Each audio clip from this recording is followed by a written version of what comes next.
aula, amém?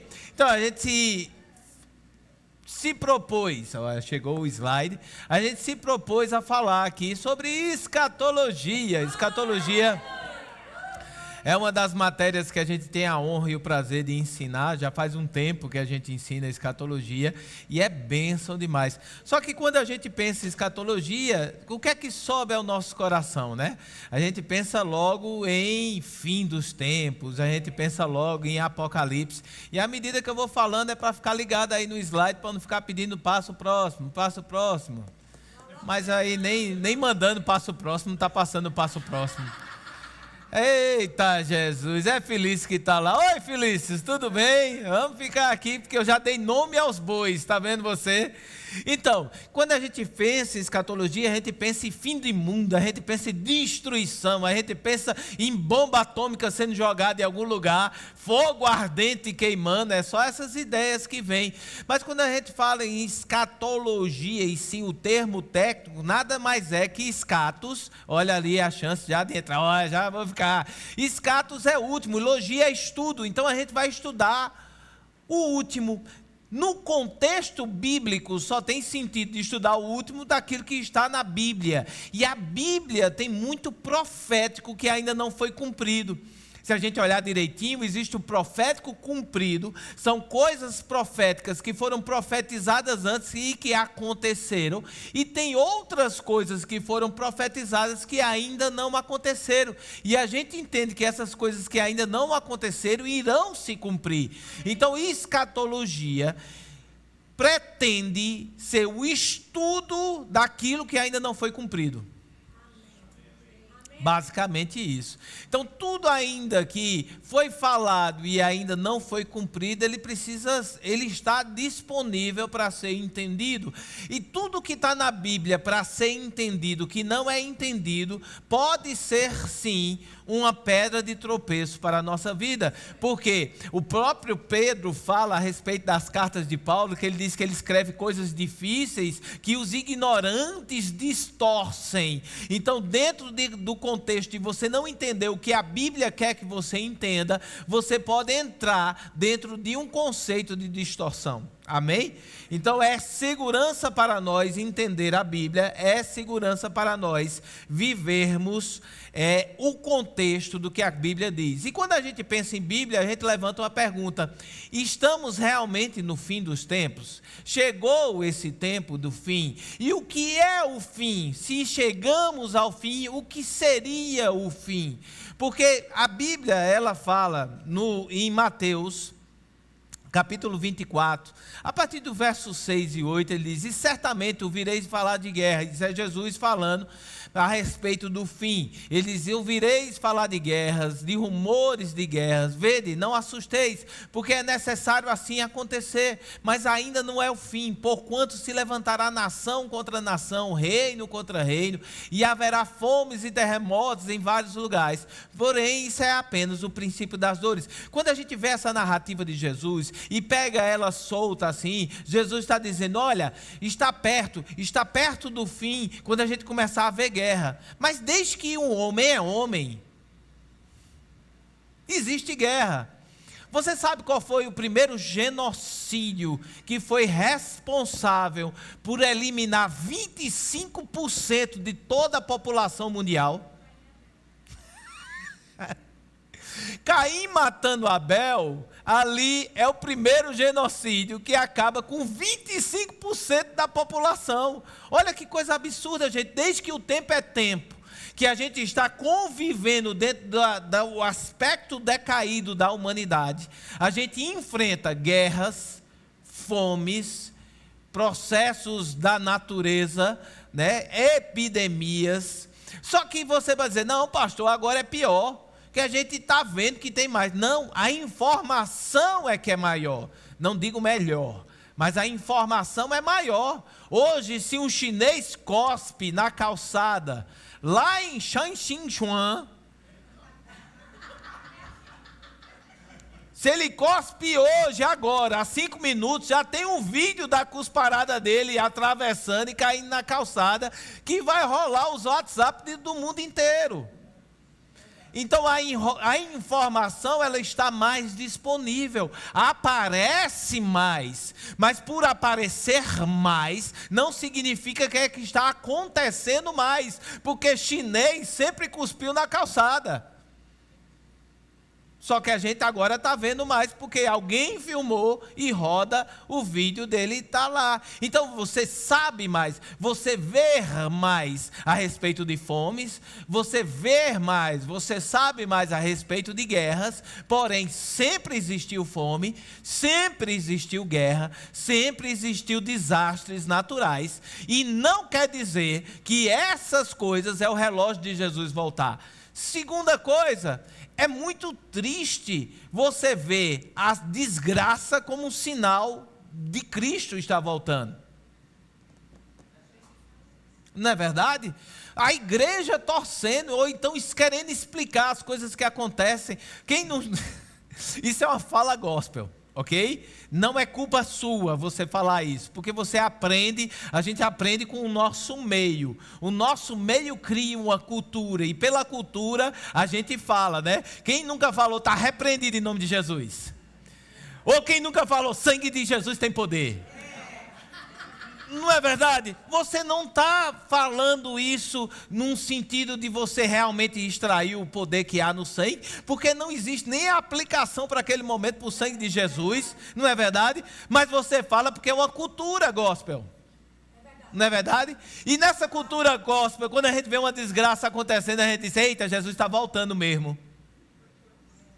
Não é? Eita, aconteceu essa desgraça, eita, Jesus está voltando mesmo. Não, Jesus não está voltando por causa de uma desgraça, e uma desgraça não é sinal da volta de Jesus, embora que Jesus tenha falado. Então significa que eu preciso entender um pouco melhor a coisa, para poder entender o que Jesus estava falando, não é verdade? Passo próximo. Entender escatologia, eu preciso entender certos princípios. E esse princípio, o princípio do dispensacionalismo, ele não é um princípio antigo, é um princípio novo. E aí a gente entende outra coisa que a Bíblia tem. A Bíblia é uma revelação progressiva. Ela vai sendo administrado camada por camada de revelação até o apogeu, o ápice bíblico é Cristo vindo à terra como homem e morrendo em nosso lugar e depois ressuscitando. Esse é o apogeu bíblico, e como todo o apogeu, o auge da revelação que nós temos na Bíblia é Cristo Jesus. Então olhar para Cristo nos traz revelação daquilo que estava escrito no Velho Testamento. Então entender toda a história, a gente precisa da nossa lente, que é Jesus.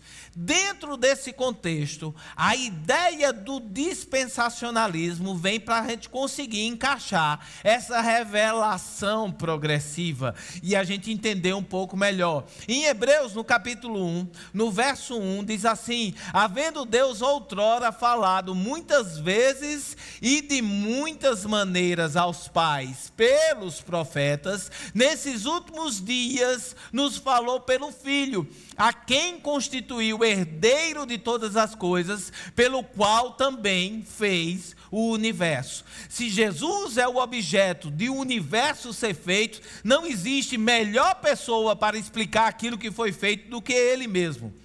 Mas antes de Jesus vir para ser a explicação, o apogeu, o ápice da revelação divina, Deus já havia falado muitas vezes e de muitas maneiras.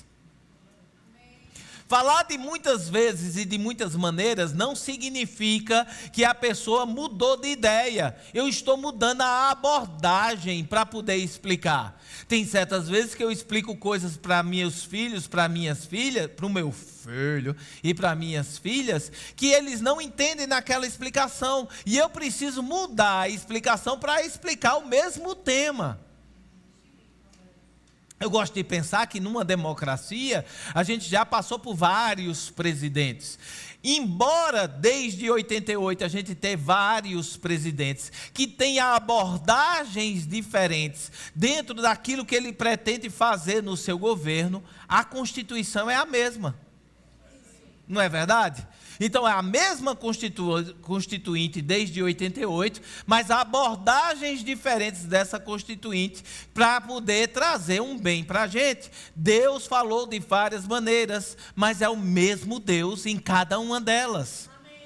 Agora, a maneira de ele se revelar progressivamente não muda quem ele é, só muda a nossa percepção de quem ele é. E a nossa percepção não define quem ele é definido por ele mesmo. Apesar de você não ter experiências com a bondade de Deus, não muda a realidade de que ele é bom. Oi. Então ele é simplesmente bom, por quê? Porque ele disse que era bom. E essa realidade é que destrava a bondade e a percepção daquilo que ele é. Ele é porque ele falou que é. Então o Deus é o mesmo em cada dispensação, mas a maneira que ele se direciona, a maneira que ele se revela e a maneira que ele lida com cada um de nós vai mudar. E dentro dessa construção nós temos os tempos e as estações. Passa o próximo. Bem simples, bem fácil, né? Uma olhada simples como essa, você já entendeu, não já entendeu? Mas se você fizer o rema,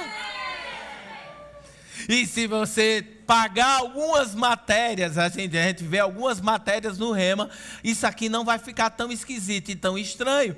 Tem crente que tem isso em casa, assim, pendurado. Eu digo, eita, e aí, explica aí. Eles, não, tá aqui, proteção, eita. Quando eu passo na frente, chega a dar vontade de cortar, mas não entendo nada disso.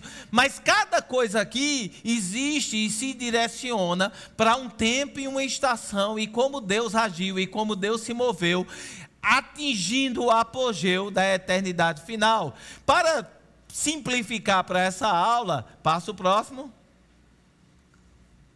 Pronto. Melhorou um pouquinho, né?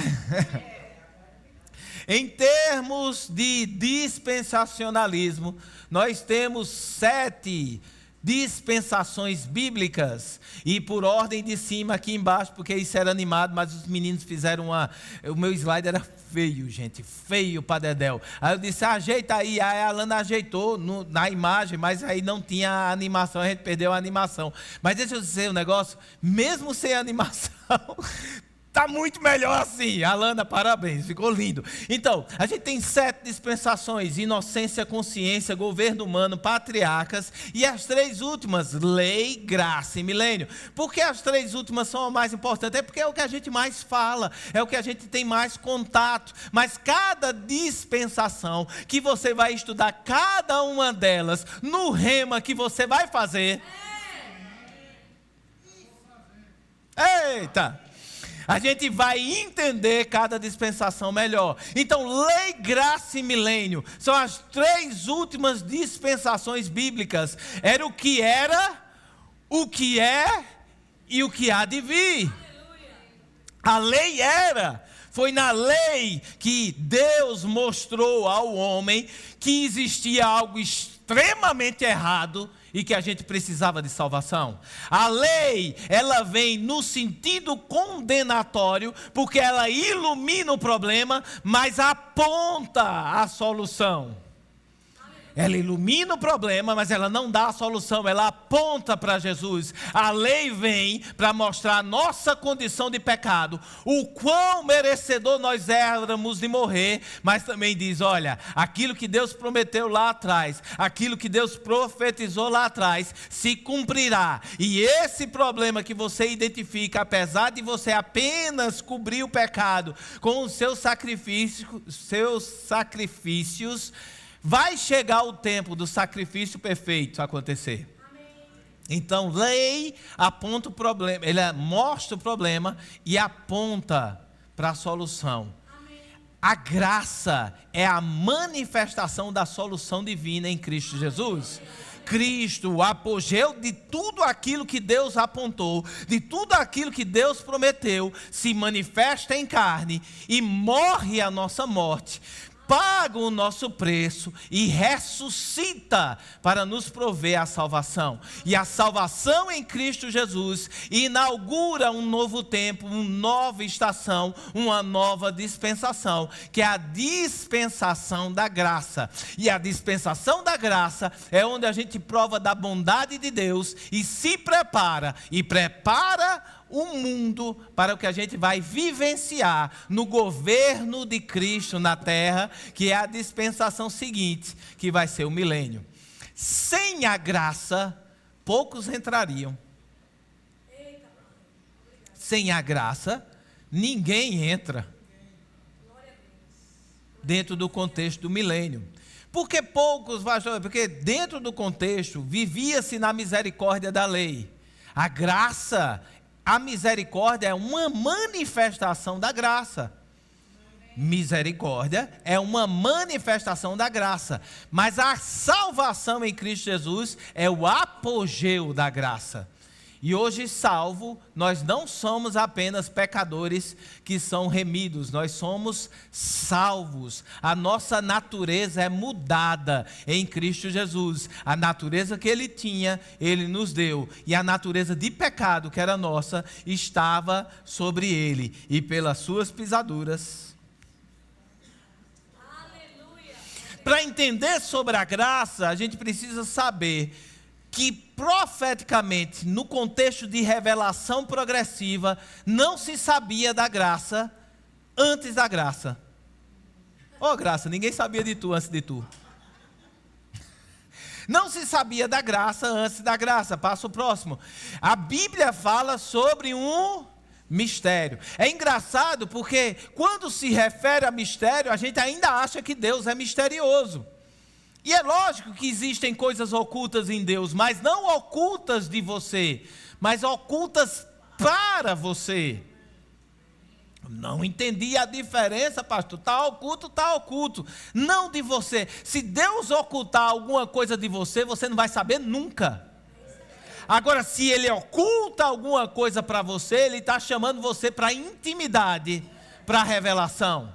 Revelação implica em intimidade. Sem intimidade não tem revelação. Você já fez juízo, e não estou dizendo necessariamente mau juízo, pode ser um bom juízo de uma pessoa que você sempre viu? Não já?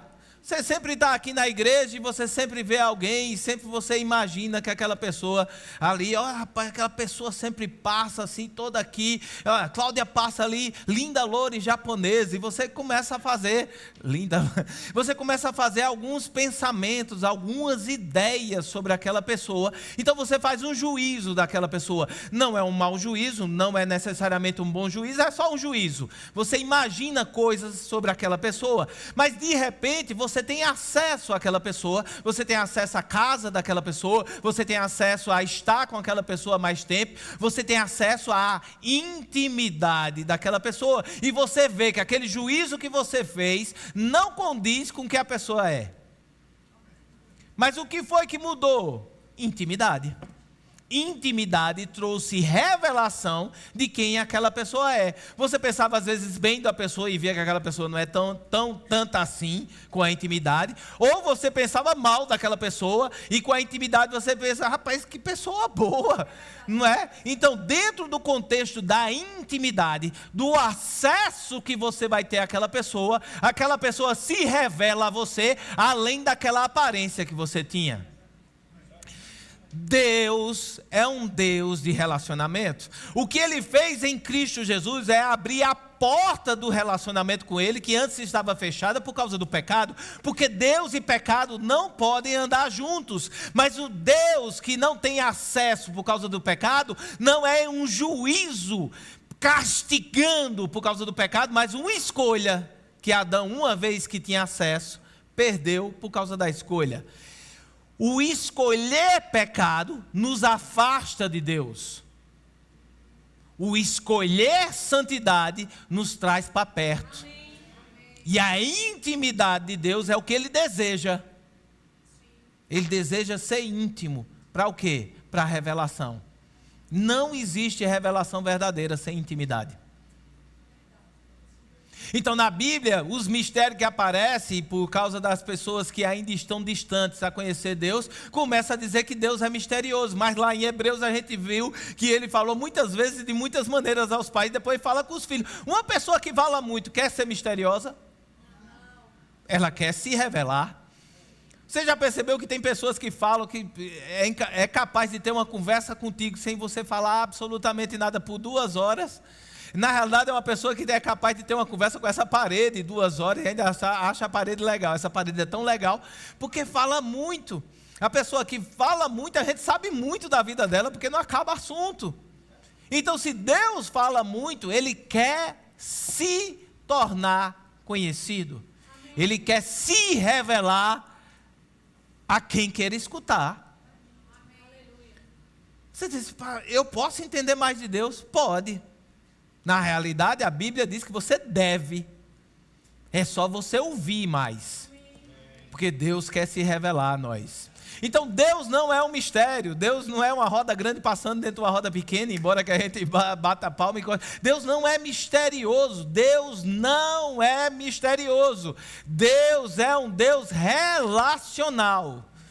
E Ele não quer essa figura que a gente tem de um Deus lá atrás, que eu tinha quando eu era criança pequena lá em Barbacena, que era o velhinho sentado no trono querendo dar uma cajadada na gente se a gente errasse. Essa é a ideia padrão da nossa formação religiosa, de um Deus brabo que quer nos pegar na esquina. Mas Jesus diz um negócio, se Deus quisesse nos pegar, Ele é tão poderoso que Ele já teria pego.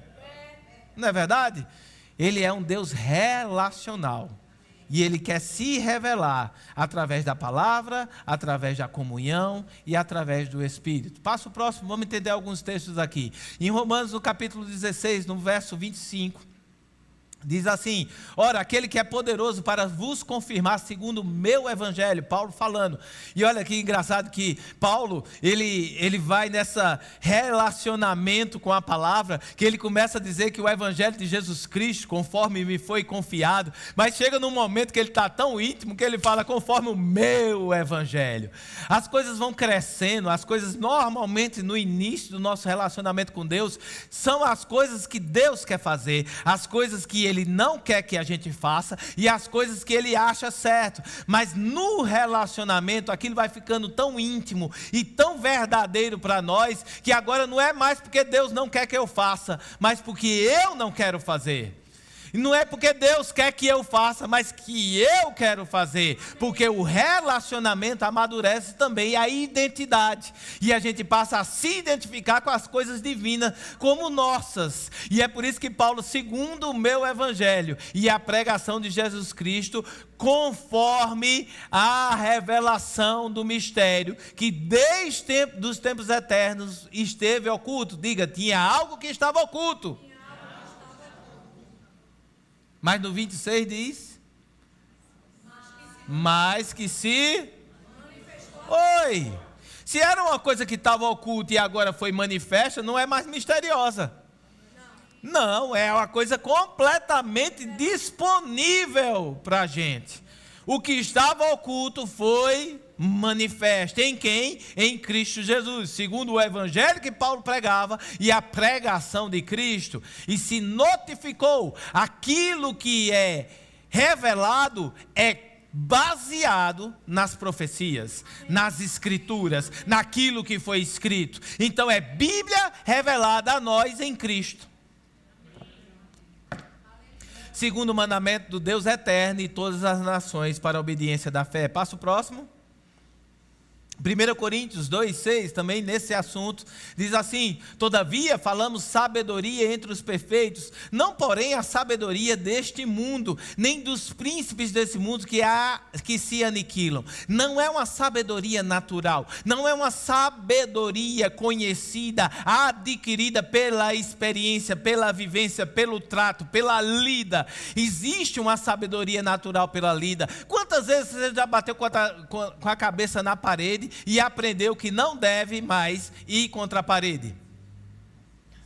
Não é verdade? Você bate assim, ei, não passa aqui não. Bateu de novo, eita, não vou passar. Você chega um dia que você não bate mais. Por quê? É uma lida natural, um aprendizado natural. Você aprende coisas naturalmente. Mas aquilo que Paulo estava falando aqui não é de aprendizado natural. Eles não é a sabedoria natural, a sabedoria dos príncipes desse mundo. Mas falamos a sabedoria de Deus oculta em mistério, o qual Deus ordenou antes dos séculos para a nossa glória. Existe uma sabedoria que estava oculta, mas agora é falada. Passa o próximo. Efésios, no capítulo 3, 1:12. Se a sabedoria era oculta e ele estava falando, significa que não oculta está mais. Efésios 3, do 1 ao 12, por essa causa eu, Paulo, sou prisioneiro de Jesus Cristo por vós gentios, se é que tendes ouvido a dispensação da graça de Deus, para convosco me foi dada. Como me foi este mistério manifesto pela revelação, como eu antes pouco vos escrevi, por isso quando ledes podeis perceber a minha compreensão de Cristo. Passa o próximo. O qual noutros séculos não foi manifesto aos filhos dos homens, como agora tem sido revelado pelo Espírito aos seus santos apóstolos. E que revelação é essa? Verso 6, a saber que os gentios são co-herdeiros de um mesmo corpo e participantes da promessa em Cristo pelo Evangelho. Paulo diz, olha, existia uma coisa que estava oculta, ninguém sabia desse que estava oculto, mas agora se manifestou em Cristo Jesus. E que manifestação é essa? Nós, que antes eram gentis, alheios a Deus, alheio à sua justiça, ao seu querer, à sua vida, agora somos coparticipantes, co-herdeiros e participantes da promessa divina. Diga, existia um mistério e agora se revelou em Cristo, e esse mistério sou eu. Então você é o mistério ambulante de Jesus. Agora, na realidade, quando um anjo olha para você, o anjo faz, meu Deus, não. Porque antes você era apenas um receptáculo, um agente do pecado, mas agora Deus o te regenerou em Cristo Jesus, e agora você é um receptáculo da glória divina. Quando o anjo olha para você e vê o Espírito de Deus dentro de você, ele faz, ele se impressiona. Continua, verso 7. Do qual fui feito ministro pelo dom da graça de Deus que me foi dado segundo a operação do seu poder. A mim, o mínimo de todos os santos, me foi dada essa graça de anunciar entre os gentios, por meio do Evangelho, as riquezas incompreensíveis de Cristo, e demonstrar a todos qual seja a dispensação do mistério, que desde os séculos esteve oculto em Deus, que tudo criou por meio de Jesus Cristo. Diga comigo, a dispensação do mistério. Existia uma dispensação inteira que estava oculta em Deus, que foi manifesta em Cristo, que não é profetizada lá atrás. Eita Jesus, verso 10. Para que agora pela igreja a multiforme sabedoria de Deus seja conhecida dos principados e potestades dos céus, segundo o eterno propósito que fez em Cristo Jesus nosso Senhor, no qual temos ousadia e acesso e confiança pela nossa fé nele. Tem anjo que olha para você e faz, meu Deus, tu já pensou, tu surpreender um anjo? Não por uma coisa que você errou, mas por aquilo que você é em Cristo. O anjo olha para você e diz, Deus está nele. Deus está nele. Agora, a gente não se leva a sério assim. Porque qual é o pré-requisito de Deus estar em você? Eu ser santo, eu vim para a igreja, eu ler a Bíblia, eu orar todo dia. Não! O pré-requisito é você crer com o seu coração que Deus ressuscitou a Cristo dentre os mortos e confessar o senhorio de Cristo com a sua boca. Uma vez feito isso, você está salvo. O Espírito Santo, o selo da nova aliança, o selo da salvação, passa a fazer morada dentro de você. Ele não visita você e vai embora. Ele mora em você. E quando isso acontece, o anjo olha para você e faz... A gente precisa de alguma maneira absorver essa ideia. E uma vez que você se olha no espelho, você não se vê mais como você se via antes, nas suas limitações, nos seus problemas, nas coisas que aconteciam que impediam você de avançar. Você precisa olhar no espelho e ver a glória de Deus dentro de você. Você precisa ter essa consciência, porque quando você tem a consciência de quem habita em você, não interessa o vermezinho que você é. Eu sou um vermezinho de Jeová. Não interessa o vermezinho que você é. Um verme que tem um Deus dentro, não é um verme qualquer. Então, mesmo que você não se ache, a Bíblia fala a respeito de você, o Espírito Santo confirma dentro de você, e tudo que você precisa para ir além da marca já está aí. Pastor, então quer dizer que não interessa eu ser santo, eu orar, não interessa eu ler a Bíblia? Interessa mais para você do que para Deus. Porque quando você ora, quando você lê a Bíblia, quando você anda em santidade, você se descobre como Deus o vê. Você já parou para pensar o quanto Deus acredita em você? Às vezes eu olho assim, eu digo, nem eu acredito em mim tanto quanto Deus acredita. Mas o fato é que no Antigo Testamento não se foi profetizado a respeito da igreja e das coisas que acontecem na igreja, porque no Antigo Testamento a gente era um mistério. Passa o próximo. A era do mistério é o tempo do vale, e um profeta do Antigo Testamento não conseguia ver a gente. Eu preciso de 3 voluntários, um deles é Roosevelt, que é o maior que eu consigo ver aqui, né? Eu preciso de um voluntário pequenininho. Cadê? Chega, Jack. Fábio, tá aí? Vem-te embora, né? E eu preciso de um voluntário intermediário. Vem cá, Roosevelt, vem cá, fica aqui. Chega aqui, Fábio, não é Jack mais não, viu, gente?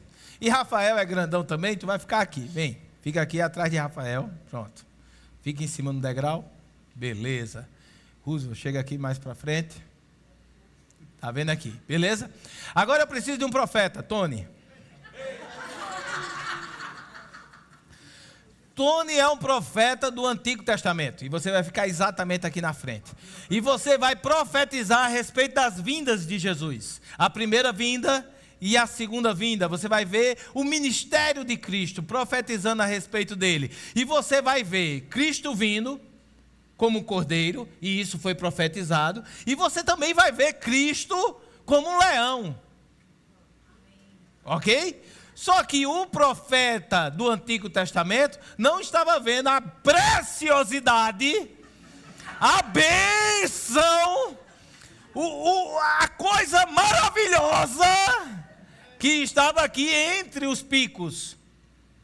Essa é a visão do Velho Testamento, que é a que vocês todos têm, ok? Mas eu preciso de um profeta do Novo Testamento. Quem é um profeta do Novo Testamento? Chega, Verinha, você é a profeta, para a gente também não ficar só com os machos. A profeta do Novo Testamento está ali, perto daquela caixa ali. Suba.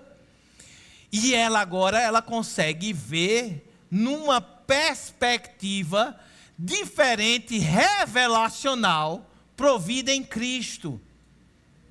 Porque é porque eu estou já misturando o inglês.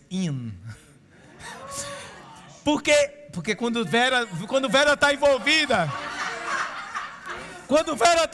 a gente tem que falar inglês com ela, porque ela não entende bem. Não entendo. Então, ver agora, por causa de Cristo e por causa da revelação em Cristo, aquilo que estava oculto foi revelado. E agora ela tem uma visão que Tony, por ser um véi, não, por ser do Antigo Testamento, né? Por ser do Antigo Testamento, ele não conseguia ver. Mas agora ela vê que entre essa vinda do Cordeiro e a vinda do leão, da manifestação do Cristo Cordeiro que morre, do Cristo leão que julga, existe um vale e ela consegue ver. E a preciosidade que está aqui entre os vales. Você entende isso? Uma salva de palmas para todos. Bate palma em inglês, Paverinha, palma em inglês.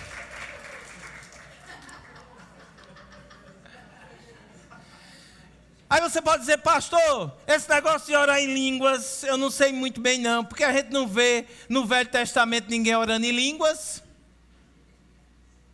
Esse negócio de orar em línguas, a gente não vê nem Jesus orando em línguas. Aí eu te pergunto, Jesus viveu no contexto da graça ou no contexto da lei? A lei existia orar em línguas? Porque estava reservado como mistério oculto em Deus. E agora nos foi revelado. Cristo em nós, a esperança da glória. A habitação do Espírito era impensável. Você ser o receptáculo do Espírito Santo era impensável no Antigo Testamento. Tanto é que Cristo, por ter uma perspectiva de eternidade, ele falava coisas que ofendiam os religiosos. Porque quando Cristo falava, a perspectiva da visão completa e da revelação que ele tinha, vinha como um choque para aqueles que tinham vivido até o tempo todo longe dessa revelação. E em Cristo Jesus, nós podemos viver coisas que estão fora da caixinha. Diga, eu vivo a realidade da revelação em Cristo Jesus. Biblicamente a gente consegue identificar certos textos que a gente cumpriu uma parte e outra parte falta cumprir, embora que na continuidade ele esteja junto. A gente no rema que você vai fazer, a gente dá vários exemplos, mas nessa aula de hoje, por uma questão de tempo, que eu não vou nem chegar onde eu quero chegar, porque só faltam 5 minutos para acabar, e vai ficar com gostinho de quero mais, né? Eu vou mostrar como essa continuidade, ela pode ser cumprido uma parte e outra não. Lá em Lucas, no capítulo 4, no verso 16... Na realidade vai do 16 ao 21 o texto que a gente vai, por questão de tempo eu diminuí e a gente vai ver o 18, certo? O contexto é que Jesus entra no templo, e eu gosto bastante, toda vez eu boto na aula, porque entra no templo como era de costume. Oh. Aí você pode falar, a igreja sou eu. Aí Jesus, quando estava na terra, congregava. Vou falar isso sorrindo. Mas hoje não, hoje a gente não precisa congregar. Jesus, quando estava na terra em corpo, congregava. Mas hoje a igreja sou eu. Tem alguma coisa errada, não tem? Mas deixa lá, não é o motivo. Mas você sabe que eu volto, né? Cenas do próximo capítulo, eu volto nesse tema. Qualquer dia desse eu chego para você com esse tema de novo. Mas no verso, ele diz que ele entra na sinagoga, como era de costume, é chamado para ler, e ele vai no rolo da lei e encontra. Ele não abriu a Bíblia e colocou o dedinho lá para saber qual era a sorte do dia celestial. Ele é intencional. E é uma coisa que a gente também precisa aprender em Cristo, a gente precisa ser intencional com as Escrituras. Você precisa ter intencionalidade naquilo que você se alimenta de Deus, porque tem palavras que Deus vai levantar no seu coração para um tempo e uma estação, que elas são tudo que você precisa para resolver seu problema. Seja intencional na Bíblia. Se você não está vivendo aquilo ali, você precisa ser intencional. Vou dar um testemunho, o que é que está acontecendo. Nesse tempo, eu estou numa busca de intencionalidade para provar da glória de Deus. O texto que está na minha cabeça é Jesus transfigurado no momento de oração. O texto que está na minha cabeça é os apóstolos, os discípulos orando e as paredes se tremendo. Eu estou numa intencionalidade de busca, eu quero provar. Ontem Luciano Subirá teve um momento com os ministros aqui da sua igreja. A gente foi agraciado com todos os ministros de todas as igrejas do Verbo da Vida. A gente teve um tempo lá com o Luciano Subirá e ele conta um testemunho que eu já conhecia antes, que ele disse que no 39º dia do jejum dele, quando ele estava para entregar, ele teve uma visão do Senhor, que ele disse que o botão da glória foi ligado. Ele disse que não sabe explicar, mas ele provou de algo que nunca tinha provado, de 50 anos de vida e mais de 30 anos de ministério. E eu estou buscando esse botão. Eu não sei se você se empolga de buscar também, mas eu estou nessa busca, eu quero provar da glória de Deus. É chegado o tempo de a gente não ser teórico da Bíblia, mas a gente falar daquilo que a gente conhece intimamente.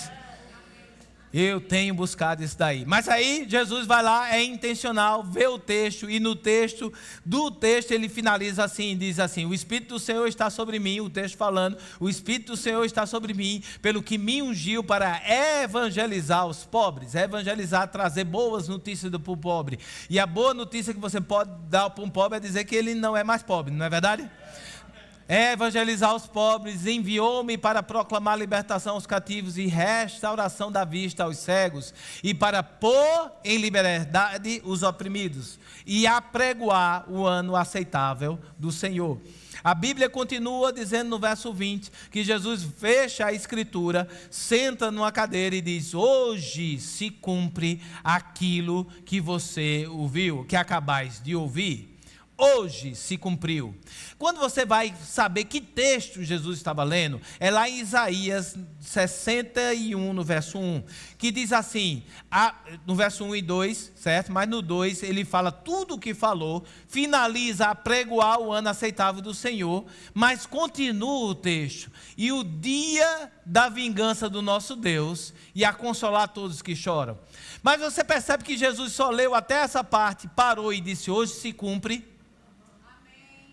É porque o dia da vingança do nosso Deus, ele não veio para o momento de Jesus, porque Deus amou ao mundo de tal maneira que entregou o seu Filho, para que todo aquele que nele crê, fosse o quê? Salvo. Não enviou Jesus para julgar o mundo, mas para salvar o mundo. A missão de Cristo agora é salvação, não juízo. Mas vai chegar o tempo que o dia da vingança do nosso Deus, o dia do juízo vai acontecer. E entre o ano aceitável do Senhor e o dia da vingança de Deus, existe um intervalo que Isaías não conseguia ver, porque ele era velho. Velho Testamento.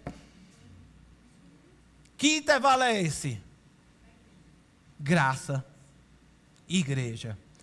Então você se interpõe entre o ano aceitável do Senhor e o dia da vingança no nosso Deus. A igreja era um mistério que os antigos não conseguiam ver e que foi revelado após a morte de Cristo. Cristo morre, ressuscita, a igreja começa, e o intervalo entre a vingança do nosso Deus e o ano aceitável do Senhor é inaugurado. Então tem certas coisas, meu irmão, que Deus vai sim julgar. Deus vai sentar no trono e vai sentar a madeira em toda a impiedade. Só que chegou o tempo da graça, e por causa da graça nós estamos vivendo esse tempo aqui na terra. Aí você pode perguntar: pastor, mas chegou o fim? Chega o fim.